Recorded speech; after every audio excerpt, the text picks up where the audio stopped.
Welcome to Americana Archives. Today's headline is The Slaves in the Jackpot, a memorable Southern gambling contest. The subheadline says, the planter had nerve, but the plunger's test proved to be too much for him. It says, I was drifting through the South in the 50s, said the former gambler to a New York Sun reporter whom he met on Broadway the other day.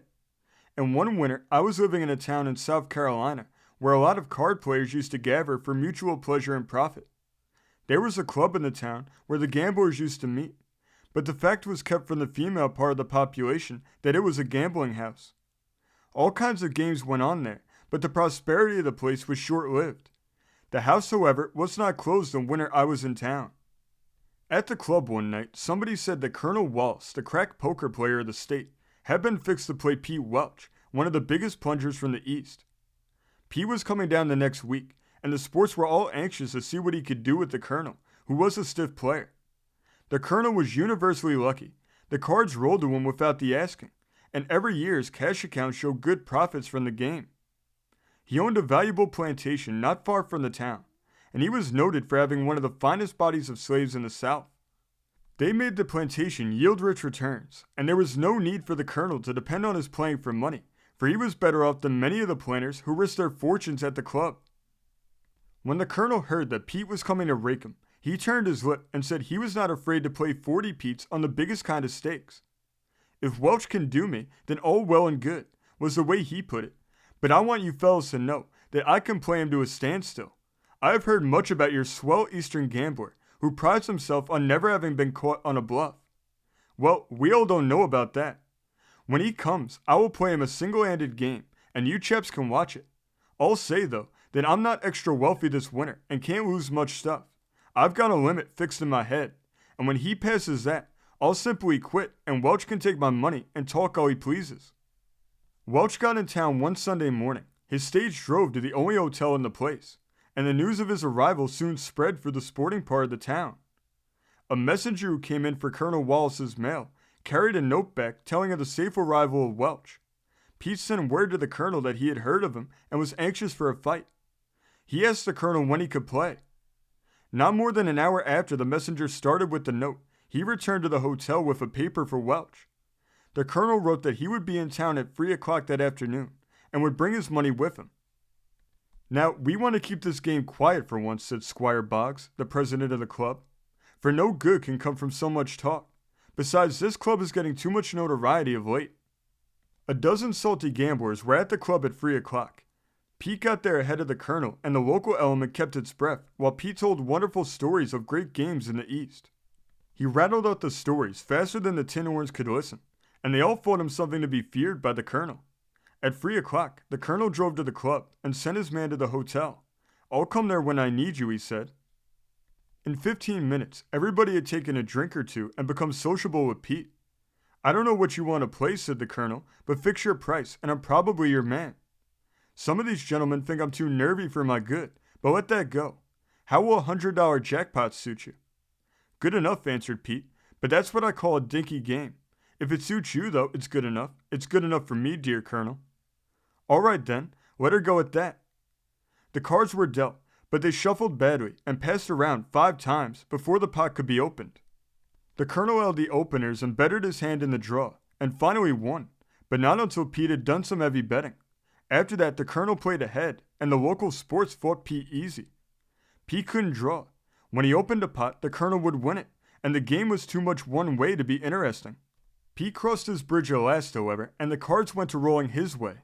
He got finer hands than did the Colonel during the first part of the playing, and the sports who looked on saw the Colonel's pile of gold gradually grow less.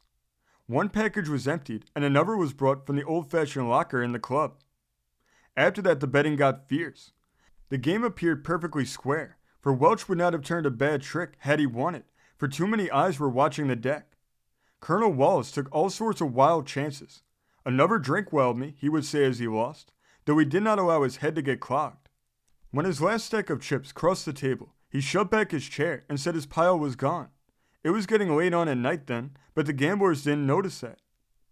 Welch, you've got an even 30,000 there if you will count it. I brought that much with me, and I may have been foolish.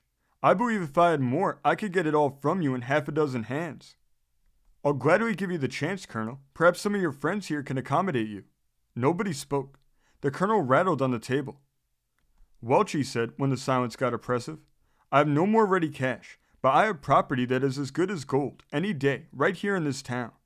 I never did it before, but I will play you 24 of my best slaves against $50,000. The slaves are worth fully that amount, as these gentlemen will testify. The slaves are the best in the state, but if you think the value too high, we can arrange it otherwise. Will you finish the game? If these gentlemen say the slaves are worth that much, then fix your papers while I count this money. I never like to turn my back to a good thing. Everybody got up and took a drink on the strength of the new game. When the papers were arranged, the players got a new deck of cards, and there was not a word passed while the cards were being shuffled. The sky was to be the limit until the $50,000 was reached. I saw at the start that the game would not last long. Wallace's sporting blood was up, and he seemed determined to lose all quickly or get it back in the same swift gait. He took desperate chances in drawing and accepted foolish bets. The end was drawing near. Welch was dealing, and bad shuffling on the previous hands had left considerable money in the pot. Welch was ahead on the winnings. The Colonel looked at his cards and opened the pot for $1,000. Welch stretched his eyes and then looked at his hand. He raised it $1,000. Without raising his head, the Colonel raised back $2,000, and Welch saw it. He went $1,000 better, and the Colonel stopped raising. We saw the finish coming. The players were less excited than any of the other men in the room. Peter took the cards and asked the Colonel, "How many?" "2 cards," he said. "None here," put in the dealer. The Colonel took his 2 cards and looked at them quickly. Then he struck them behind the others. "I'll start this on $5,000, he said. Welch looked at his hand again and took the bet. He went $5,000 more. The Colonel raised another $5,000. Welch saw it and raised another, and the Colonel raised still another $5,000. "Well, I've just got $10,000 here. You can have if you can get it," said Welch, and he tossed in the chips. The Colonel studied his hand. "I've got only $5,000, he said, "and I think you've got me, even if it's a bad thing to say." With that, Wallace tossed the cards on the table, and Welch took the pot. It was a clean case of bluff on Pete's part, as the cards subsequently showed. The Colonel had held up a pair of jacks, his openers, and an ace. On the draw, he caught an ace and a 7 of diamonds. Welch had only a pair of 5s to start with, and he kept them with the rest of his hand. Wallace thought he was bluffing, but lost his nerve at the wrong moment. When the game ended, the Colonel had barely $4,000. He bought back 2 of his slaves that were lost, and the 22 went to Welch. They were sold in the town a month later. This story came from the great state of Pennsylvania, being reported in the Philadelphia Times of December 18, 1898. Thank you for joining us today. If you want to continue to uncover all of America's lost and forgotten history, then remember before you leave to hit the subscribe button, hit the notification bell, and remember to like and comment below. And we will see you next time on Americana Archives.